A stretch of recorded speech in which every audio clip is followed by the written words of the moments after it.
You think you know what kills marriages: cheating, money, growing apart. Wrong. Researchers spent decades studying thousands of couples. They can now predict divorce with 94% accuracy, and what they discovered will make you rethink every conversation you've had with your spouse this week. Let me show you the 5 patterns that destroy marriages from the inside out. Mistake number 1, the harsh startup. You know that tone you use when you're already annoyed before the conversation even begins? Research shows they can predict how your entire discussion will go based on the first 3 minutes 96% of the time. Think about that. Before you even make your point, the outcome is already decided. It starts with criticism disguised as concern. You don't say, "I feel overwhelmed when dishes pile up." You say, "You never help around here." You don't say, "I'm worried about our savings." You say, "You're so irresponsible with money." Here's what's really happening. You're not starting a conversation. You're launching an attack. And your partner's brain registers it as a threat. Their nervous system floods with stress hormones. Heart rate spikes above 100 beats per minute. Blood pressure climbs. And here's the kicker. When that happens, the part of their brain that handles complex problem solving literally shuts down. They can't hear you anymore. Not because they don't want to, because biologically they can't. Every harsh startup pushes your marriage closer to the edge, and you probably did it this morning without even realizing it. But here's what nobody talks about. That harsh startup triggers the second mistake. And this one is the single biggest predictor of divorce within the first 6 years of marriage. Mistake number 2, contempt. This is when you stop seeing your partner as flawed and start seeing them as beneath you. It shows up in eye rolls, sarcasm, mockery, that little smirk when they're trying to explain something. Research confirms this is relationship poison, not just emotionally, physically. Couples with high levels of contempt get sick more often. Their immune systems actually weaken because contempt communicates one devastating message: I'm better than you. You're not worth my respect.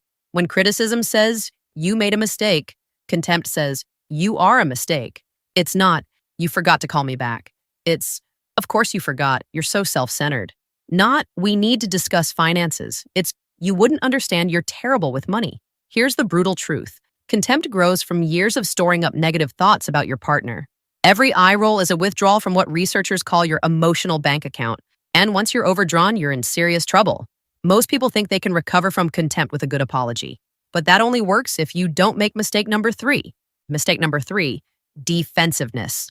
This is the instinctive response when you feel attacked. Your partner says, you've been distant lately. You hear, you're a bad spouse. So you defend, make excuses, shift blame. I've been distant? You're the one always on your phone. I would help more if you didn't criticize everything I do. That didn't happen the way you remember it. Here's what's actually happening. Defensiveness is contempt in reverse. It says the problem isn't me, it's you. Researchers found that defensive responses predict relationship failure because they block all path to resolution. You're not having a conversation anymore. You're building a case for why you're right and they're wrong. Think about your last argument. Did you take responsibility for anything? Or did you spend the whole time explaining why your behavior was justified? When both partners get stuck in defend mode, nothing gets solved. Problems pile up, resentment builds, and that's when mistake number 4 shows up. Mistake number 4, stonewalling. This is when one partner completely shuts down. Silent treatment, walking away mid-conversation, physically present but emotionally gone. Men do this more than women because they get physiologically flooded faster. Their heart rates spike. Stress hormones surge, so they withdraw to calm down. But here's what their partner experiences: abandonment, rejection, emotional cruelty. Studies show that when someone stonewalls, their partner feels more pain than if they'd been openly hostile, because at least hostility is engagement. Stonewalling is erasure. It says you're not worth my energy. I'd rather feel nothing than feel this with you. And the worst part? The person doing it often thinks they're being the mature one, taking space, avoiding escalation. But what they're actually doing is destroying trust, because trust requires presence. It requires showing up even when it's hard. Stonewalling is the opposite of that. It's checking out. And marriages can't survive chronic emotional checkout. These 4 patterns: harsh startup, contempt, defensiveness, stonewalling. Researchers call them the 4 horsemen of the apocalypse. But here's something fascinating. Some couples have all 4 horsemen and still stay married. Others have them and divorce within years. What makes the difference? Mistake number 5, ignoring bids for connection. This one's subtle, but it's devastating. Your partner makes a small attempt to connect. Look at that sunset. This song reminds me of our wedding. I had a rough day. These are called bids, and you have three options. Turn toward them, turn away, or turn against them. Turning toward means acknowledging the bid. Wow, that is beautiful. I love that memory. Tell me what happened. Turning away means ignoring it, staying on your phone, not responding, acting like they didn't speak. Turning against means being hostile. I'm trying to watch this. Not everything needs a comment. You're always complaining. Researchers tracked newlyweds for 6 years. Couples who stayed married turned toward each other 86% of the time. Couples who divorced, 33%. That's the difference between marriage and divorce. Not grand gestures, not expensive vacations. Whether you look up when your partner speaks, whether you respond when they reach for your hand, whether you engage when they try to share their world with you. Every ignored bid is a message. You don't matter enough. Your feelings aren't important. I don't have time for you.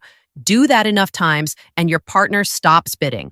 They stop trying to connect. They stop sharing. They stop caring. And that's when the marriage is already over. You're just waiting for someone to say it out loud. Here's what all 5 mistakes have in common. They're predictable, they're measurable, and they're fixable. But only if you catch them early, only if you're willing to see yourself clearly. The harsh startup you used this morning, the contempt in your tone yesterday, the defensiveness when your partner brought up a concern, the stonewalling when things got uncomfortable, the bid you ignored because you were tired. These aren't isolated incidents, they're patterns. And patterns either build or destroy. Successful couples aren't the ones who never fight. They're the ones who repair when they mess up. They soften their startups. Build admiration instead of contempt. Take responsibility instead of defending. Stay present instead of shutting down. And they turn toward each other. Consistently. Intentionally. Even in the small moments that seem meaningless. Because research proves those small moments are everything. They're deposits in your emotional bank account. And when conflict comes, you need that account full. Because repairs only work when there's enough goodwill built up to support them. You want to know if your marriage will survive? Ask yourself these questions. How did you start your last disagreement? When your partner does something annoying, do you think, that's frustrating? Or, they're frustrating? When they point out a problem, do you listen or do you defend? When things get heated, do you stay or do you leave? And when they reach for connection, do you reach back? Your answers predict your future. Not perfectly, but with 94% accuracy. These patterns don't fix themselves. They escalate. What starts as occasional harshness becomes constant criticism. What begins as mild contempt becomes deep disgust. What feels like healthy boundary setting becomes chronic emotional withdrawal. And those ignored bids add up until one day your partner stops trying. They stop fighting. They stop caring. And you wonder when it all went wrong. It went wrong in the accumulated moments you didn't think mattered. The tone you used, the eye roll you gave, the time you chose your phone over their voice, the 1,000 tiny rejections that said you're not a priority. But here's the hope. If patterns can destroy, patterns can also heal. Start soft even when you're angry. Choose curiosity over contempt. Take ownership instead of defending. Show up even when you want to shut down. And turn toward every bid. Not perfectly, not every time, but consistently enough that your partner knows they matter, that they're seen, that they're chosen. Because great marriages aren't built on grand romantic gestures. They're built on the decision to stay emotionally present during the 1,000 unremarkable moments that make up daily life. The choice to respond kindly when you could be harsh, to listen when you could defend, to stay when you could leave, to engage when you could ignore. That's what separates the marriages that last from the ones that end. And it all starts with recognizing these 5 patterns in yourself, not just in your partner, in yourself. Because the only behavior you can control is your own. So which mistake did you recognize? Drop it in the comments. And if this hit hard, hit subscribe.